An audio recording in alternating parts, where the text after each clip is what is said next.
and welcome to episode 13 of our KNX Top Tip series. In today's episode, I'd like to talk to you, or carry on talking to you, about constant light control.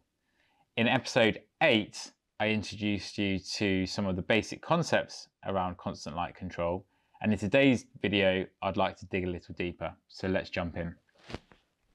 So the first thing we need to do is just navigate to the constant light control menu.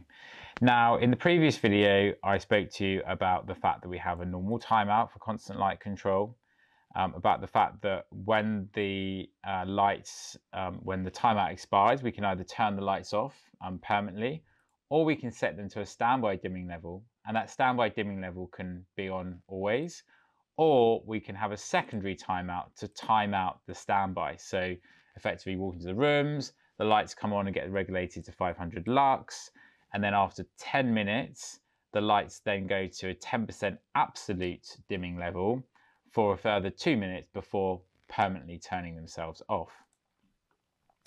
But in today's video, I'd like to talk to you about the initialization parameters. So how does a constant light control start? So we have two options. The first option is initialize control with the dimming value telegram. In this option, when motion is detected, we send a dimming value request to we send a dimming value to the actuator, in this case, requesting that it brings the lights on at 70%. Now we've got another option here, which is send stop telegram when lux level is reached.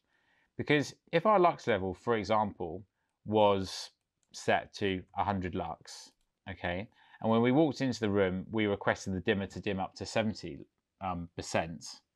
we might find that we get to 30% because it's going to ramp up slowly, and I'll come back onto that.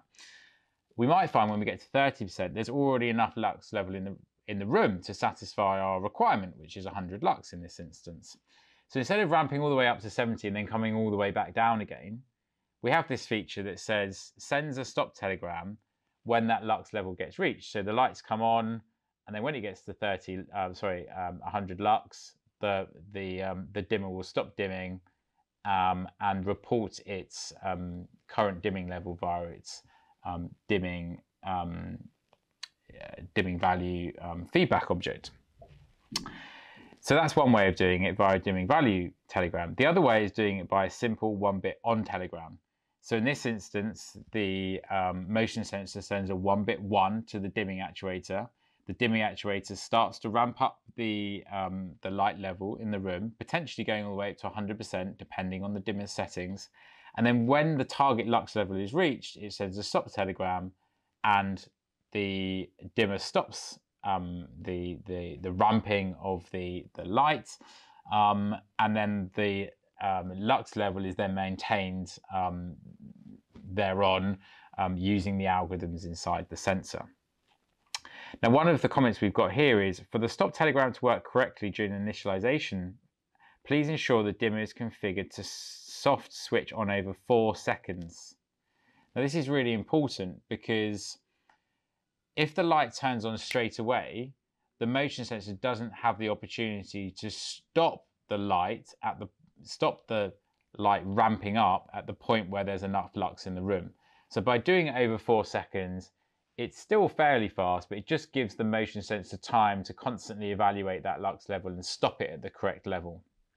Obviously, if it does overshoot, which it will do a little bit, the constant light controller will bring it back in over time anyway. One of the other things I wanted to talk to you about today is controlling the brightness set points via a group object. So instead of specifying the lux level to be 100, you might want to have that lux target on a GUI or some other, or be sent from some other types of device in the system. And we can do that quite simply. So if we go to advanced behavior and we scroll down to the bottom here, we have the option to set the brightness set point via an object. So in this instance, I'm going to say show group object and override the parameter value on ETS download. So all that means is if I was to re-download from ETS, whatever value had been set via that group object in the past, it'll be overwritten by the value 100. But if we were to do that, so we'll show the group objects, we now look at our group objects and we'll see that we also now have our brightness set point input object. You'll also notice we have a brightness set point teaching object, and this can also be really useful. So if you're not sure, or your client's not sure, of the exact brightness set point that they wish to have in their room, what you could do is you could manually set the lights in that room, dimming them up and down until the client feels that there is enough light in the room. And then what you could do is you could simply send a 1-bit 1 to this brightness set point teaching object, and the motion sensor will take the current brightness level in the room and set that at the set point. After setting the brightness set point using the teaching object, if you then wanted to understand what the brightness set point was that it set, you can read the brightness set point input object because it has its read flag enabled. So there we go. We've understood and gone through the initialization parameters, the two options, setting or initializing via a dimming value telegram or initializing via an on telegram.